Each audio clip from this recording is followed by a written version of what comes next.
Atazan gedenden evimiz susub oy oy oy. Yok olup sevincim, kalbi dert basıp.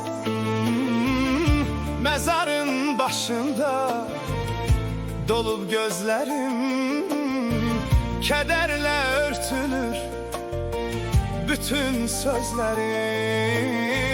Kapıdan ses gelir, deyirəm odur. Görürəm ki yoxsan, bu pis qorxudur. Atacam bir də gəl, doymadım axı. Üzünə doyunca baxmadım axı. Gülüşün ruhumun çiçəkli yazı. Dərdimiz dağ qədər ağırdı azı. Bir tikə çörəyi də bizlə bölərdin.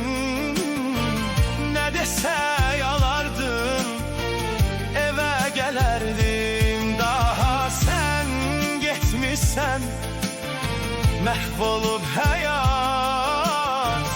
Yolunu gözlərəm hər keçən saat.